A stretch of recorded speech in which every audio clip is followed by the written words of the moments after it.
talking to Pastor K. Walker from the Abundant Life Christian Center in North Nashville, and he's talking about ex-offenders in Tennessee and some of the programs called Second Chance programs that are designed to help these individuals translate or transform from incarceration to freedom in a real sense. Let's pick up where we left off, Pastor Walker, by having you to identify those individuals who have made parole or have served their term, and now they are out and they're out of the system.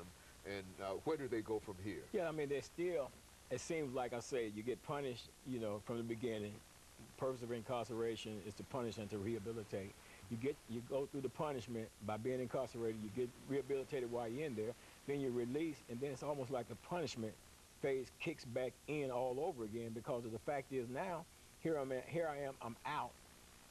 And in a lot of cases, I might not even have an identification card. I understand the state is doing something in that particular area to ensure that inmates have cards, ID cards, when they come out of the system. I know the one that just recently got out, he didn't have one, but anyway, they're working on it. I think they've been working on this for quite a while, because I think we've talked about this before, and they didn't come to any kind of conclusion in reference to it. I think they're actually doing it. I mean, you know, in some cases, like in everything, some things fall through the cracks and stuff like that. But I think the overall process is being done right now. It's happening. But you know, still, when people get out, and I say that they're people. When they get out, they become ex-offenders, and now they got all these challenges. You know, it's like the system has labeled an ex-offender, and myself being an ex-offender, as once a crook, always a crook. And the reason why I say that is because no matter what you have accomplished while you're incarcerated, you know, and no matter how many classes you've gone through, how many different certificates and different skill sets and things you may have, when you get out here in the job market, then people is holding up signs, help not wanted, in your regard, because the fact is you're an ex-offender and you've committed a crime. It doesn't matter if you've been punished for it. It doesn't matter you have been rehabilitated. It doesn't matter that your whole thought processes has changed and you're not that individual anymore. The fact is you're an ex-offender. You committed a crime. So for the rest of your life, you're going to be punished for what you did.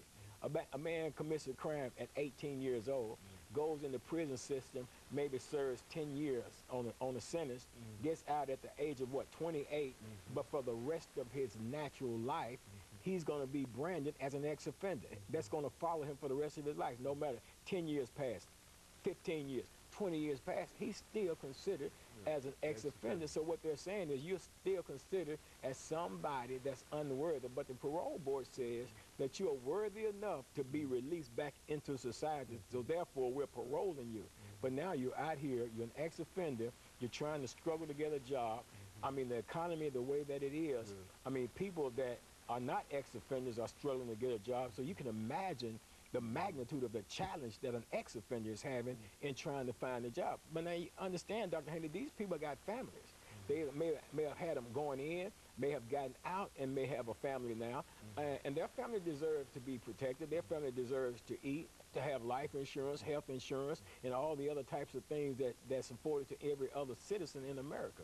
But at the same time, you're telling the individual that since you're an ex-offender, you don't have a right to that. You don't have a right to gainful employment. You don't have a right to have benefits for your children, benefits for your spouse, to feed your family and stuff like that. You don't have a right to even protect your family because you committed a crime so many years ago, and it's just so unfair to people. So what is the person supposed to do?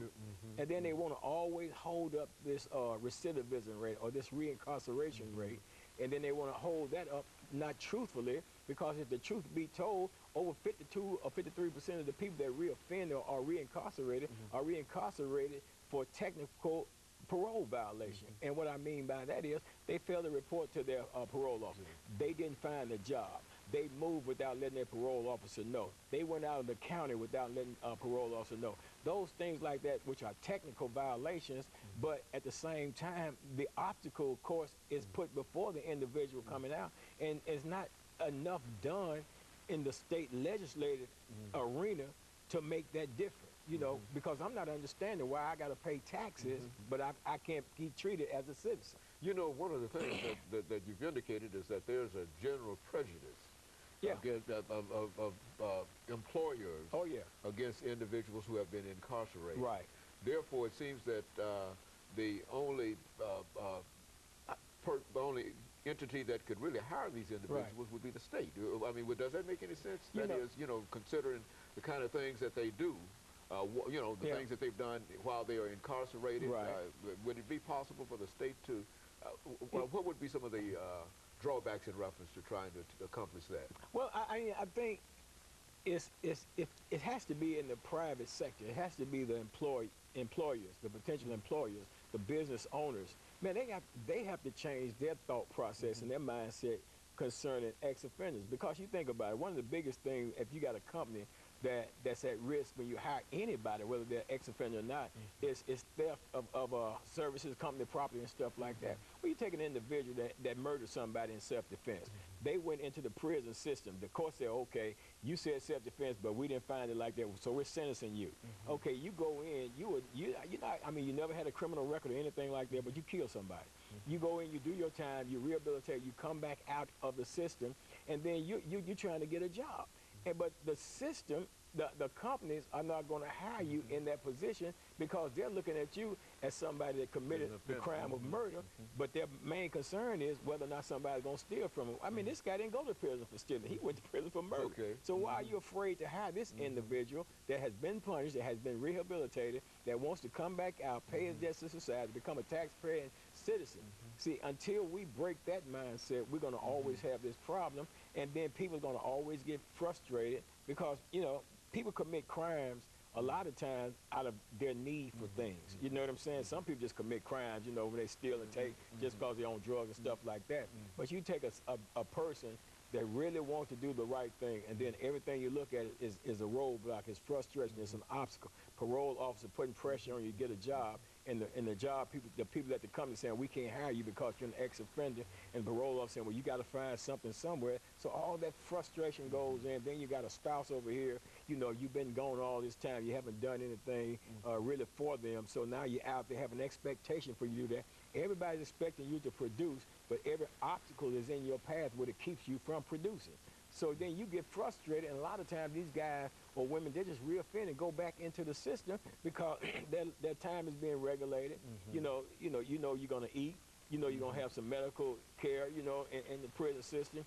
And even though it's not an ideal situation to live in, it's less frustrating. It's better than what's outside, the way people are willing to receive you and deal with you. Because if I'm saying, man, if I done worked on myself, I'm doing all these things, man, I mean, you got people that are ministering the word of God and everything in prison system. Man, you got people that are paralegals and stuff like that, man, can go through the legal system, man, and do all this stuff. But when they get out, why not hire these individuals? They have the knowledge, they have the ability, they have the skills, they have the wherewithal to do these things, but we won't hire them. Either that or perhaps give employers some incentive to perhaps, deal with those individuals who have been incarcerated.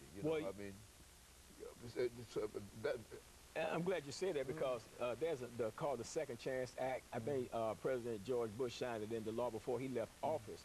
And then President Barack Obama has been releasing funds for nonprofits that are developing programs to assist men and women who are coming back into free world society. And that's a good thing. There's some government funding available. It's called the Second Chance Act, and I think it was signed in 2005. Second Chance Act of 2005, I believe it was, that came in. I think either that's when it started. I don't know when it was at. I think it was 2007 when it was signed. But anyway, that's in place right now. It's available right now, and its money is available for programs that offer assistance to inmates coming out of the prison system. Now, what it takes to tap into that and get that money, and how much of that money you're able to get, I have no idea.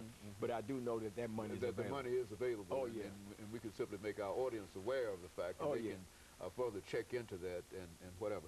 And so, of course, Reverend Walker, we're coming to the end of this show for today, but again, I believe that this has been a worthy undertaking because you've dealt with some problems and some challenges in a real sense that are faced by a large number of people. You see, because when these individuals go into the system, when they get out, they've got a lot of folks that are dependent on them while they're in there. And so it's a real problem. And I think it's a problem that many of us have overlooked and not been as sympathetic toward it. And as a pastor, you know, you should have said something about the church's responsibility. Oh yeah, absolutely. Church, but we always talk about the church. Yeah. And of course, let me encourage our audience to tune in again next week for another informative edition of Comments. Thank you and good morning.